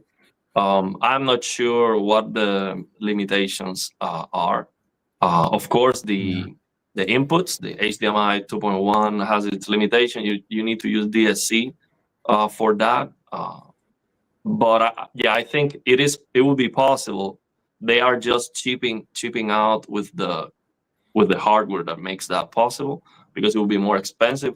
Otherwise, I don't know what the limitation is. So we could have a TV right now that's 480 hertz. I don't see why not. If we have a people monitor, in the comments, people are saying in the comments it's the panel. So a few comments are saying it's the panel. I would be interested to see what that would be, and if there would be a huge difference in cost. So going from the 120 to 144, and obviously 240 hertz, that's very gamer focused. I don't imagine LG would be, or Samsung at 83 inches would have a huge amount of PC gamers. Or am I wrong? Are there people out there buying those large displays for PC gaming? I think they are all talking to each other, because what a coincidence that LG with a completely different technology is gonna be 165, and then Samsung with another technology is gonna be also 165. You It's really like think they they're are. talking to each It's other? like they're talking to each Oh. other. They're like, okay, let's just give them a little bit more performance, but not too much, so we can sell Of them course, next that's year. what The they're TV. doing. Yeah. Yeah, of course, of course. And do you That's think what there's is an happening. element of kind of China versus Korea now? Do you think, obviously, in the initial stages, LG versus Samsung, that was the battle, but now they're both suffering because China's making a big push through TCL, Hisense, and so on. Do you think they might be collaborating now in some sense? Maybe, as I said, buying the QD OLED panels from one another or something like that. It's interesting Yeah, just to see if that something like that could actually be happening. I don't know, but I am looking forward to higher refresh rate with big TVs, because I do get excited when I see these new monitors, 3D, this and that. But at the end, are you gonna downgrade the size? You're gonna go from a huge, beautiful TV to a very small monitor. That's a big downgrade. No, it doesn't make sense, because the smaller the screen gets, we talked about this already. 60 FPS is fine then on a small screen. You know what I mean? You need a very high refresh rate. So going from 60 hertz or 60 FPS to 120 on a G4 or G2 or whatever is a big step up. That is. That's a big difference, I mean, obviously going from 30 to 60 is much better, but anyway. Yeah, I just hope I can start at some point getting some of these OLED monitors for review. I have to start sending some emails, because the thing is, I would not buy them because I would not use them instead of my big TV. But I still want to try some of the features. I want to try this new, CRT simulation on a 480 hertz OLED. I want to see that. I think a lot of brands would be fearful of sending you displays, Ariel, because first of all, you call BS when there is BS. And I think a lot of brands would not be prepared to put their products in front of you, because you would, in Australia, we have a slang, because you would pull it apart like a barbecue chicken, right? So it's... But we have two options. I can either do a review and say everything about it, or I can do a sponsored video. If it's a sponsored video, I would just be clear about it. And I would be like, okay, this is a sponsored video. I am going to only tell you what I like about this product, because they are basically paying me, obviously. So we can do that too. But yeah, they would have to be very confident to send you a product without telling you what to say. So I know you would rip it apart. It'd be very cool to see, but we would see what brands would put their money down. I have some experience, because I got two screens so far. One from KTC, one from Pixio, and in none of these agreements or whatever they ever told me what I have to say. Never ever. So of course, obviously, they put in you can't use swear words and stuff like that. You know what I mean? That's common sense. But they never told me what to say. But they will never come back to me, because I called out everything. That's how it is. So I will never have any more video collaboration with those companies. But that's the other thing I would tell any company is, you send me the product. If I don't like it at all, I am not going to just make a video bashing it. I would return it and not make any videos. It's that simple. Yes. If it's trash, Correct. I'm not gonna trash it. Just return it, and that's it. Yeah, no, that's fair enough. Why not? So El Nini is saying $1590 for $1,500, not even used in 2 years. Not even used. No, I think we're getting a very bad awakening, when they're really announcing the prices, And then we have the scalpers on top. Yeah. Are people still using these graphics cards to mine crypto? Is that still a thing these days, or has that died off? I have no idea, to be honest. If this is still... so I stopped doing this years ago, because it was not worth anymore. You know what I mean? It took... So Ethereum, it took so long actually to get something out. So I don't know if this is still or maybe there's something new now. I have no idea, really. Okay. Here is an interesting one. I always like doing this stuff this time of year. So from Jay, do you guys have a prediction on when the S95 and S90 series will get a new processor? Honestly, think that's the last thing they really need to be able to maybe convert me from LG to Samsung. So I guess it's more just around predictions this year and processing and no idea. I mean, I find the S. So Ariel, what is your opinion about? So you have the LG as well. So obviously the G4 is the fastest TV in terms of operating. Whatever you want to say about that. But I don't have any problem with the S95C. I'm using the in-game apps. It's fast. You know what I mean? I don't know. You mean are we talking? You mean what's the experience with just the internal apps and all that? Just in terms of reactions or whatever. So because so of course in terms of picture quality or processing, when we're talking about that, of course I hope that we're getting new processors to improve picture quality. But just in regards of how snappy a TV is or whatever, I don't have any problems. The CX obviously is slow. So the problem I have with the S90D and well, right now I'm using the S90D for PC monitor. I use game console mode for Game Motion Plus, and every time I turn on the PC, it wants to be PC mode. It's auto detecting PC mode, so I have to go and change that to console. It doesn't want to remember I'm using console mode because it's auto detecting all the time. Yeah, this is a big problem with Samsung. I have the same issues when I'm connecting PlayStation, Xbox, or whatever. It doesn't remember any bloody settings. The LG TV, you can disconnect or connect on the same HDMI port different whatever applications, and it just always takes the last setting. It's just so much better. That's why the out-of-the-box experience on LG is much better. Yeah, when it comes to the processor, I think they are not focus on that at all. I mean, they do have motion interpolation. Game Motion Plus works well, but I don't see all the settings and stuff that you have with the LG. LG has a lot more settings and options. I think LG has the best settings and calibration controls for sure. But the thing is, people ask me, hey, what do you think about the motion interpolation for movies, for low FPS content? I have to do like a side-by-side video to notice the difference. The thing is, in my opinion, low FPS sucks, so I don't really care how good the TV is. Like, it is bad. Of course, you still want to watch the movie or the documentary or whatever you are watching, and it would be better the better it is. But the thing is, there's no way to fix that crap. It's just bad. We need more FPS. So for me, basically, if the content is bad, I am not going to fault the TV for not looking great. It doesn't look great because the content is trash. Of course, the TV has processing to fix that, but I am not really. Yeah. When I hear processor, I think internal apps and things like that. So I'm not sure if they were referring to processing or the processor. In my opinion, I think it's silly. People just don't have a streaming box. I don't care about the internal apps. I don't even usually connect the TV to my internet because it's just another device on my network.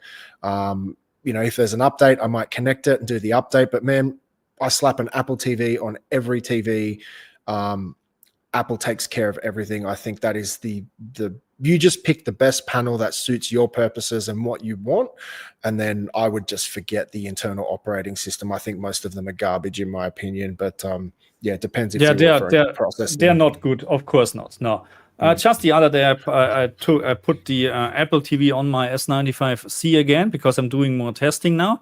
There was a huge update as well. So let's see if this issue what I had back then is gone or whatsoever. But I did a quick testing, because you can switch very fast actually between inputs and whatsoever. In terms of picture quality, I can't see a difference between Apple or the internal apps. There's no difference in my opinion. But when it comes to how to handle or how much easier it is or more comfortable is, the Apple TV is so much better. No doubt about that, Yeah. It's so fast. The multitasking is so good. Yeah, absolutely. I do have to say, now that I hear the TV, the family's watching the TV, I do have to say, my people at home, they were not into TV. Okay, we don't care. We just watch it, whatever. When they saw QD OLED, and the S90C is upstairs, 65-inch. they are blown away. They just want to be watching TV all day. They are amazed with how that looks. So for people who think they don't care, it's because they haven't seen it. I think it's just is awesome. So the family is very happy with the S90C. And especially after I punch in the settings, everything looks fantastic.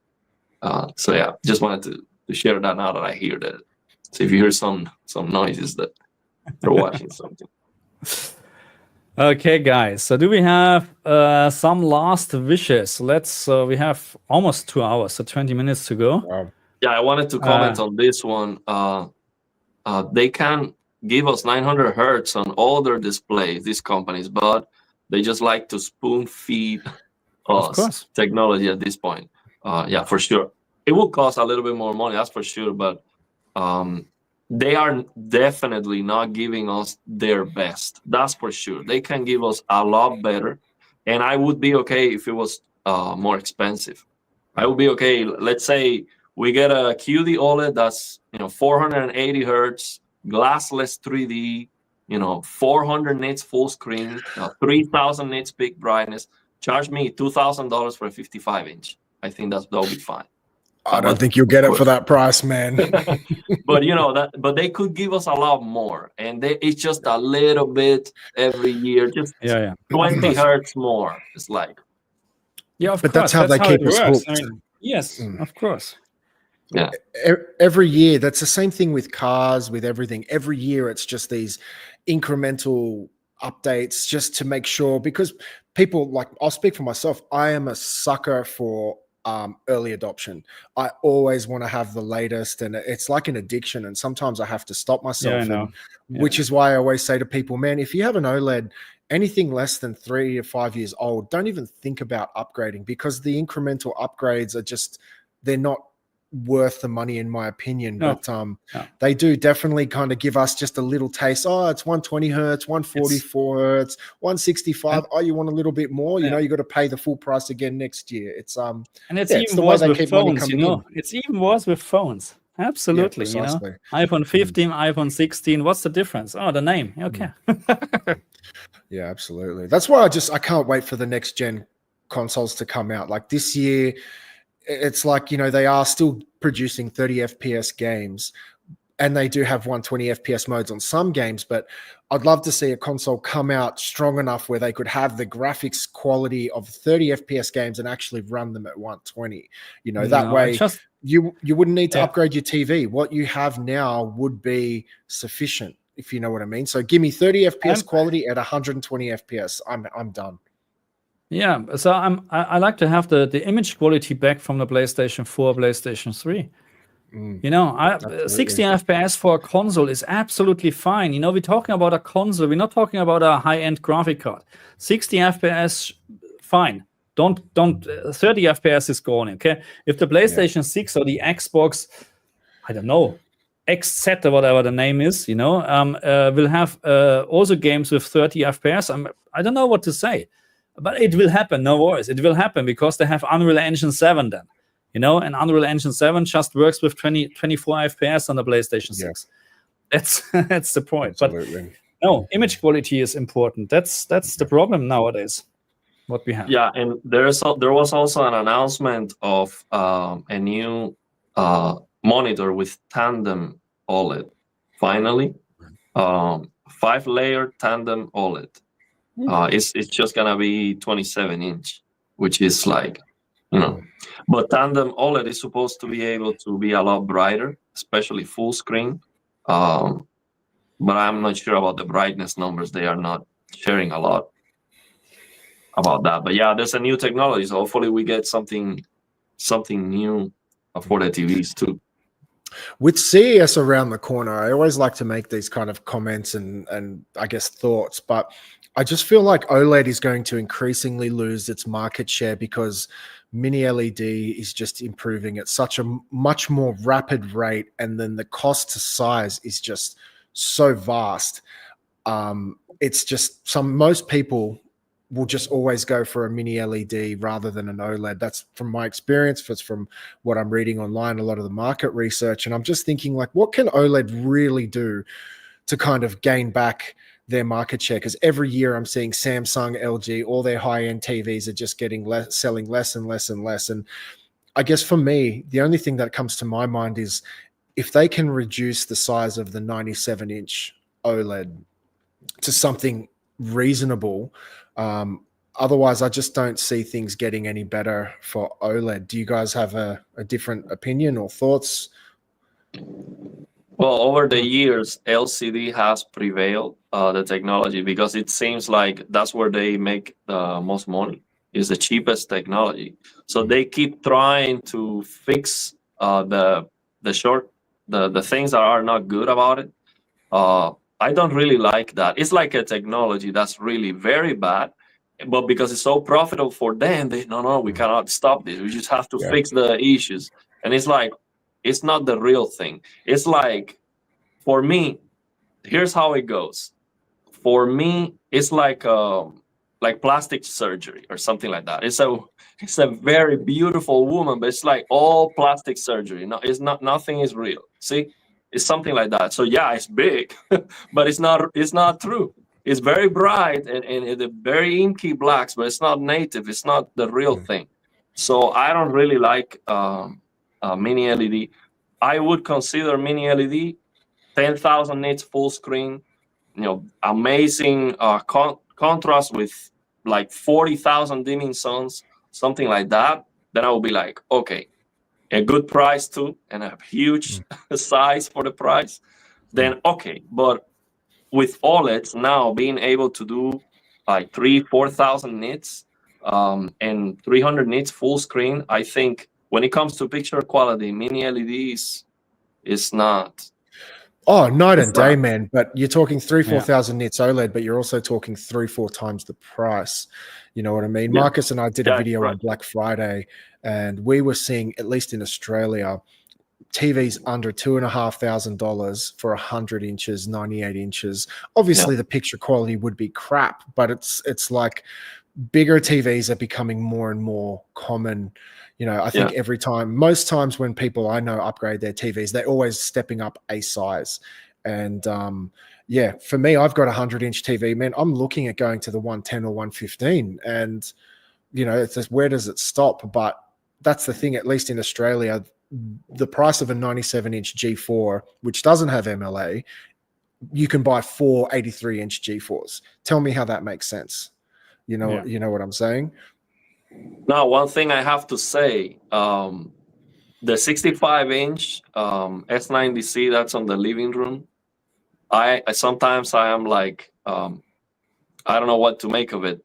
The family likes to watch that TV from the other side of the living room, so far away, because they are not used to the size, and they are like, I'm like, it's I was like, wow, I was expecting it, because you want to enjoy the size, you want to get close to it, but then they go very, very far away. I guess it's fun. Shit. That's good. That's good. Goals is saying a PlayStation 6 needs to go to 240 hertz. I mean, they can go to 480 hertz. I don't mind as long, frame rate and hertz is always good to know. But we will not see this. Nah. So I mean, just because we have a high refresh rate doesn't mean we have high frames. That's a different story anyway. No, I am excited, with a higher refresh rate now with this new CRT simulation, because basically you only need 60 FPS. Soon we're going to have this technology on reshade or lossless scaling, or even as a game setting.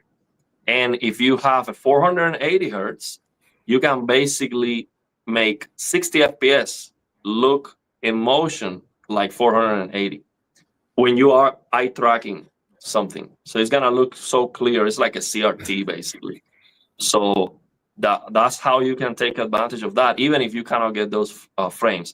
Not to mention that Nvidia DLSS 4, I am almost convinced they are going to announce 3x and 4x frame generation for sure. And it's gonna have something new with AI or asynchronous reprojection, something like that. That's like almost guaranteed. There's going to be something crazy where now you only really need to render like 60 FPS and the rest of the frames are generated, because Nvidia knows the high refresh rate displays are now very, very popular. Like everyone that's gonna buy a 5080 or 5090 probably has an OLED monitor or TV or something like that. Who's gonna be, spending $5,000 and playing an old LCD low refresh display? It doesn't make any sense. But this will happen nowadays. People, Go ahead, people going to buy the mate. 5090 and still using the old 1080p 27-inch monitor. This will, I was going to suggest I might actually do some research for the next live stream. I would love to see the stats on TVs with high refresh rates, just because at least in my family social circles, people I play online on Xbox with, man, no one has a 120 hertz refresh rate TV. Like everyone I talk to just has the old HDMI to 4K 60 kind of TVs without VRR. Obviously we're on the bleeding edge. We're the nerds. We're the ones that love all this stuff. We're enthusiasts. But you know what I mean? You have to think, is the vast majority of TVs out there, most of them don't even care. You know what I mean? But they're correct. No, most of them, they don't know. They don't care. No, they don't know. They don't care. They're just buying a TV because it's probably cheap or it looks nice or whatsoever. They don't care. I mean, we are nerds here, you know what I mean? And the people watching, that's how it is. We care about those things. But my brother, my mom, my dad, they don't care at all. It's just about the price. You know what I mean? That's what it is. The features, nah. Anyway. Any last wishes? Last comments? PlayStation 6 will be $700 guaranteed. He's probably talking about US. Yeah, of course, it's getting more. So PlayStation 5 Pro is the new target price, So we will have, it's getting more expensive, everything. But there was also a comment that everybody wants to have a PlayStation 6, or everybody wants to have the best of the best, but they don't want to pay money for it, So what I don't understand, people really complaining about the price of the PlayStation 5 Pro, but have no problem to buy a new iPhone. No problem at all. That's I don't understand this. So that's priorities, okay? So don't complain about something if you don't see this as a priority, what you like to buy. So it doesn't work like that, Anyway. Well, I'm just gonna say I'm looking forward to all the new things this year, and I'm so happy to be here, to be in the position that I am, where the price of the 5090 is a problem. Your life is going very well if that's a problem. Absolutely, that is true, man. Yeah. So I think we're doing great. I'm so happy to be here in the US with all these opportunities. So yeah, I'm glad to be here on doing the live streams with you guys and doing talking about all this stuff. So yeah, looking forward to everything this year. I certainly hope we can all get together for CES. So maybe again that's something we have to discuss. But I just wanted to show one last thing, if that's okay, before we wrap up. It's a video I stumbled across, and I don't know how it's going to come through. Let's see. So you just have to tell me, is there sound? Can you hear sound if I press play? Can you hear anything? Not very loud. No, not very loud. I'll turn it up. I'll turn it up a bit more. So can you hear that or not? Very, very. It's not very loud now. Okay, so basically it's just like I found this video on Instagram and I thought it was funny. So it's this young lady, and I'm not knocking on her, so please no one get angry at me. I'm just poking fun at the general kind of consumer. So this young lady's gone to a TV store, and as you can see in the caption, she's like, please tell me the difference between these two TVs. So she's going, oh, this one is $17.99, which is an LG, and this is so nerdy of me, so I hope no one picks on me, but so this is an LG 77-inch B4, which is $17.99, and she goes, this one's $17.99, 77 inches, and this one is $24.99, and it's 77 inches, and she basically says, let me do some quick math. That's about $700 less. The only difference is the name tag on it. I would get this one. It's cheaper. So that's kind of proving my point. Obviously, she only cares about size. Well, they're both That's the same clear. size. So that one is the S.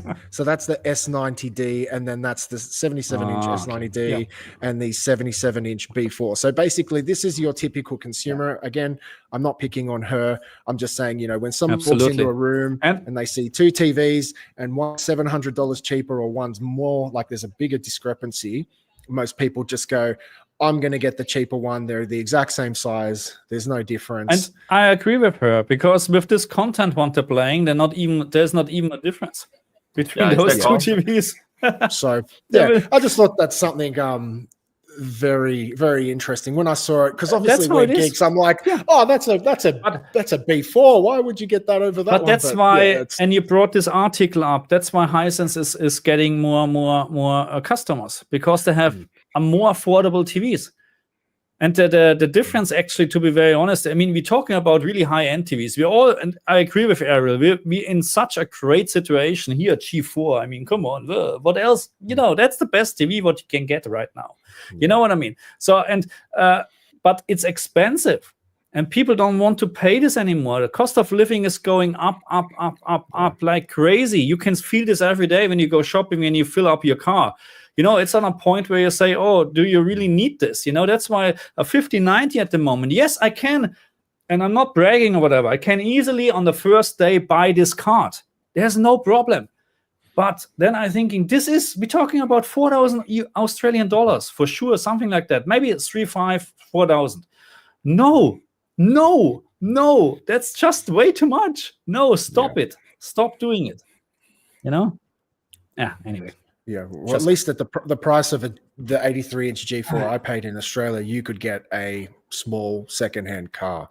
So when you think about it like that, you think, wow, okay, like I am very fortunate and I am spending a lot of money. But is there a cost of living crisis in the States at the moment, Ariel? Because we're going through quite a tough time. Well, I was thinking in cutting down on my car insurance, because actually I was paying every 6 months the price of the 5090. So I'm like, okay. What? So I'm like, okay, let me, I want to get that 5090. Let me reduce the car insurance and then pray and, be more careful. That was this is not how insurance works. Yeah, time to get a push bike, man. Yeah, well, this is crazy. It's 2 cars, though. It's 2 cars, though. Oh, okay, gotcha. Fair enough. I mean, insurance is crazy expensive, you know. Crazy. It's not just this; it's everything is more expensive, you know. And yeah. So, what do you think, boys? Should we wrap up? We're about to hit 2 hours. Yeah, we're wrapping up. Starting to pack my stuff for CES 2026. Let's do it, man. Let's do it. Let's do it. Yeah, now we need to have a serious talk about that, I think. Yeah. And then we can make it happen. Yeah, we'll catch up soon. I want to have the experience of meeting you guys in person, meeting other YouTubers, other content creators, and also speaking with these companies, and just like asking them what I want. Why don't you do this? They don't want to speak with us.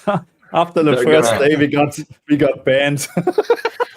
If I can do something like an interview with them and be like, okay, why the TV, like, for example, it had this feature, and now why did you remove it? Asking no. I would love to put Ariel in front of some of these executives and let you kind of like, why don't you have BFI? Why did you take this out? I'd love to see that. Is there any reason why you just you had this awesome feature and you remove it? Like, what was the reason behind it? What they say. And you tried. I'm very sure you get an honest answer. They're all marketing experts over there. You know, they are not tech experts. So maybe you're lucky you find a tech expert over there as well. So that's my experience, or what I think. But most of them are marketing experts. They're telling you exactly what you like to hear and what they are allowed to say. That's the thing. But yeah, I would hype for sure them up first. Yeah. Like, I tested this Sony TV. It was fantastic, absolutely amazing. But now, why? This is not amazing. Why? Oh my God. Okay. Yeah. Now, okay. Let's do it. Let's go to CES and let's looking forward. It's 2025 just started. I know, That's it. A lot of time, but yeah. You know, I just want to thank everyone who was in our channel today. There was quite a lot of people, and at least from my perspective, like when there are questions flowing, it keeps us on our toes and answering, dynamically. So just appreciate everyone who joined us today. That's it's always fantastic to see all the questions coming through. Yeah, thank you very much. Yeah, and don't forget to hit the like button. And that's it, huh? It was great. Any last wishes for anyone? No? All good? Just, good yes. Exactly that. I was just about to say, I wish everyone a good 2025. Hopefully we do more live streams. I'm super excited to do more videos. And thank you for allowing me to join you two gentlemen today. Thank you very much. No problem. You're always welcome. Absolutely. Thank you. Appreciate it. Let's go. Thank you. Okay, thank you very much. See you guys. Bye-bye.